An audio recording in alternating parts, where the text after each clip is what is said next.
Good morning, everyone, and welcome back to Namaste. It is Monday, which, as you probably know, means that it's Miracle Monday. So we're going to have a little bit of fun. Is everybody excited to have some fun to get going here this morning? Good. So I want to begin by sharing a quote that I read, and this came just this morning from Richard Rohr's email. Some of you may have seen this. This actually comes from something that Thomas Keating wrote. It was from a poem by Thomas Keating. And so he wrote, let me see here. Can the creator of all lure poetry out of a stone, or cause a stirring of divine love in a human heart? All is possible for the creator of all, who loves to manifest the impossible in endless configurations. I love that. The creator who loves to manifest the impossible in endless configurations. That's what we're doing here. That's what we're doing here every moment. We're manifesting what would seem impossible to the ego, but which to the soul, to who we really are, is completely obvious, completely natural, because miracles are natural. They should be happening all around us. So we're going to have a little bit of fun with one of those right now. What I'm going to do is I'm going to take a piece of paper, and I just want to write down a word, just any word, and we'll see where that word takes us in a moment. So give me a second. I think I know the word. Okay. So I'm going to take this word now, and I'm going to put it right here so you will never lose sight of it. It's going to be right here in front of the screen the entire time. Now, here's the next part. What I would love is to have someone, if you are near a book or a bookshelf, or if you have a book nearby, raise your hand so I can pick someone. If you have a book near you, I don't see anybody raising their hand yet. If there's a book, okay. Susan, why don't you go grab a book right by you? Doesn't matter. It could be any book that you choose. So Susan's going to go grab a book. And while she's doing that, I'm going to pick someone else. Who would, I need two other volunteers. Raise your hand if you'd like to volunteer for this. Okay, let's go with Paula. Paula, I'm going to ask you to unmute. So you go ahead and get ready as soon as Susan has her book. She can tell us what it is. Okay, you have your book, Susan? Why don't you go ahead and unmute yourself? Good Okay. morning. Good morning, Susan. What's the book that you have? I grabbed a book that's called The Joyful Child, a Joyful. source book of activities and ideas for releasing children's natural joy. Okay. How many pages does that book have, Paula or Susan?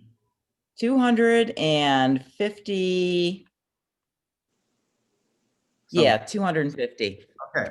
So, Paula, here's what I want you to do. I want you to begin by just choosing a number anywhere between 1 and 250. 179. Okay, Susan, I want you to turn to page 179. All right, now we're going to need another volunteer. If anyone else wants to volunteer, raise their hand. All right, let's go with Lauren. Lauren, I'm going to ask you to unmute. And while you were doing that, Susan, look on page one. Was it 179? What was the page? Okay. Yes. Roughly how many words are in each line? 6, 7, 8? What would you say, roughly? Well, there's 4 paragraphs on the page. Okay. Two, Just two are roughly, long, two are how short. many lines would you say would be on a given, how many words would you say would be on a given line? 6, 7, 8, somewhere in that range? You don't have to be 10. specific. 10. About Around, 10 words.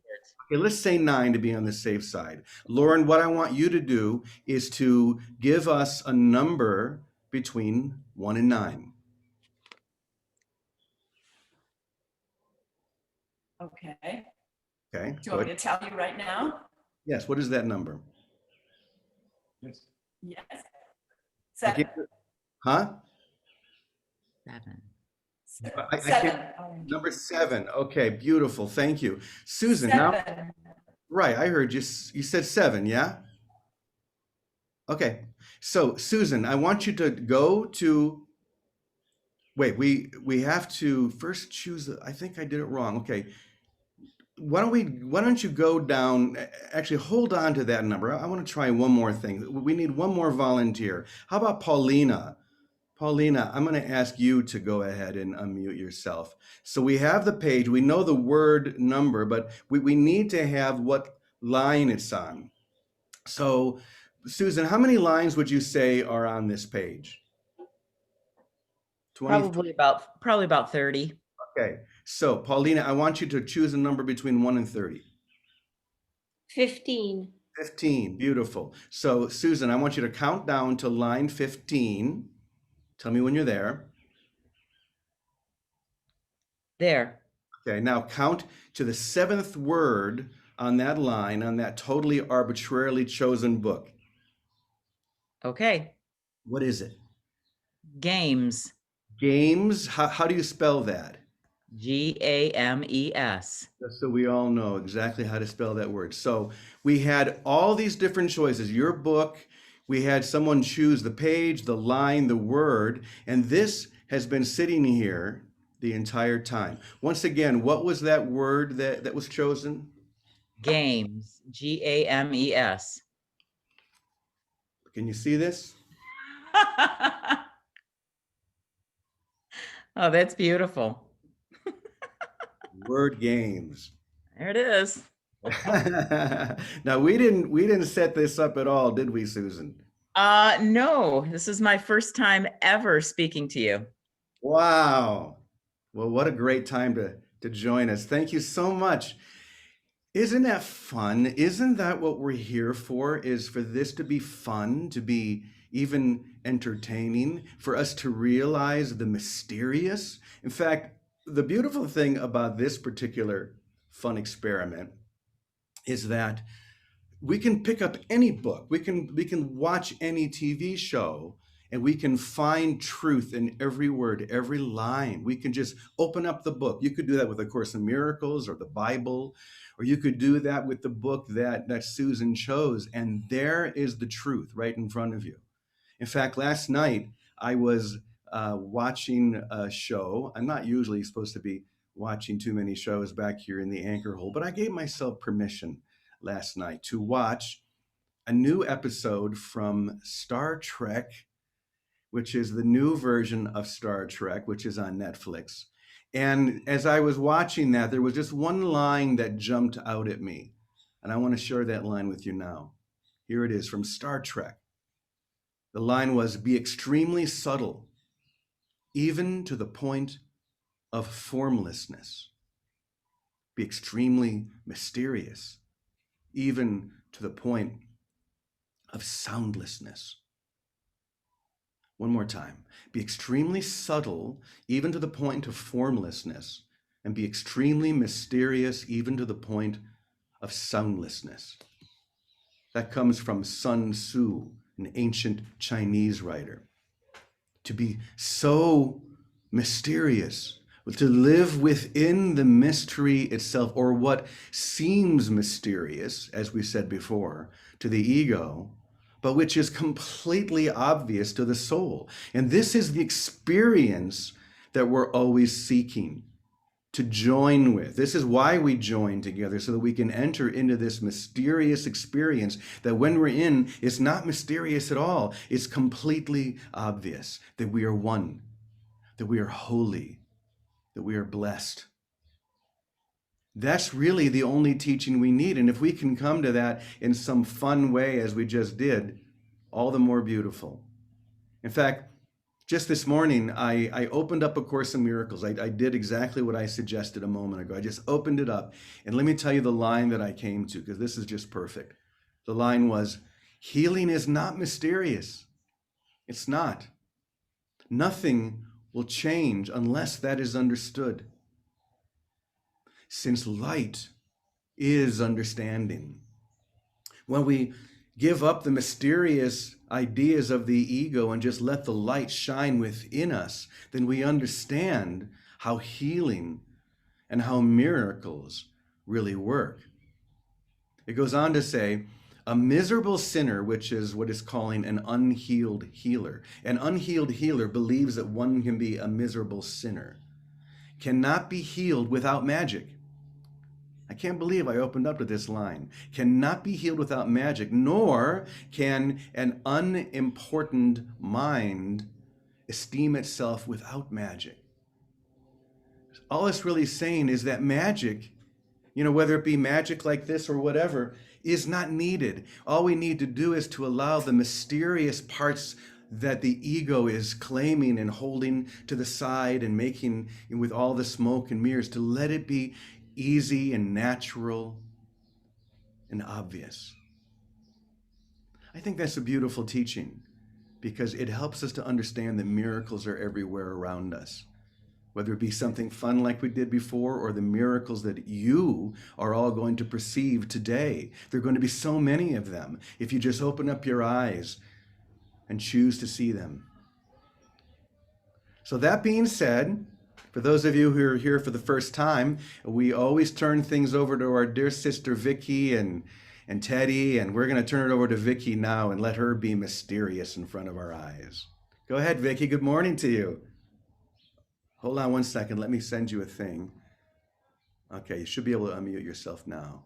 Yep, I'm right here. Good morning. Good morning. Well, I like Miracle Magic Monday. I love to play. And how perfect, Susan, you would come with a book of joy for children. To me now, if we live to recognize the miraculous, that's a miracle.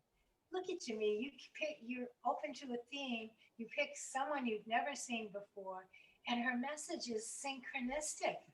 And it's, except you be like a little child, right? Yeah. The natural joy. And so I'm paying attention. And by the way, what was the word that she chose totally randomly? Games. Games, right. Game. Is that perfect? Perfect, because these are the happy games that children play, salvation's games of recognizing what's already there.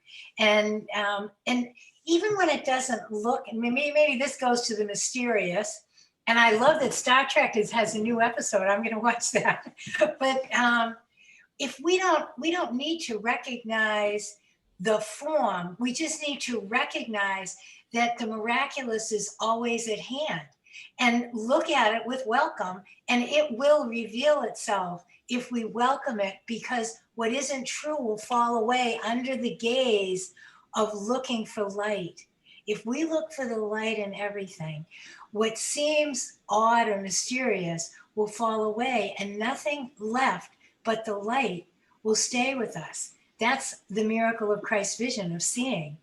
So I think for me, it's like no matter the problem, love again is the answer. And look with love upon everything and wonder, like a child, look with wonder.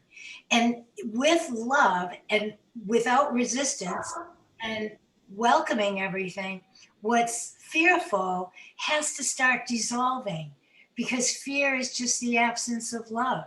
And when we are the love that comes to anything, what we look upon, who we're with, where we are, then love is fulfilled. And the darkness, like when you light a match, is gone. You don't need to analyze it. Just enjoy the light. Thanks, Jimmy. Be like a child today. Like a child today. Well, guess what that reminded me of? Why don't we sing a little bit? I think a lot of you probably know this song by now. And if you do, sing along or just feel this childlike fun energy. Be like a child today. Don't overcomplicate what's simple. Yes, so simple. Love's power in you is strong. You don't need to wait so long. It's simple. Oh, so simple. I do believe that you can finally see what I've tried to get you to understand. It isn't hard to see what has always been true. If you take my hand, Just take my hand, be like a child today. Great. Teddy, what would you like to share? Well, I'm going to share this. Before this started this morning, and if you look on the chat, I posted a song. And the song was by Jerry Garcia called Waiting for a Miracle. And it says, somewhere out there is a land that's cool, where peace and balance are the rule, working for the future like some kind of mystic jewel, and waiting for a miracle. That's it. Waiting is here. The miracle has come. All we need to do is open up our eyes and to finally see what has always been so clear. Thank you, Teddy. Thank you, Vicky.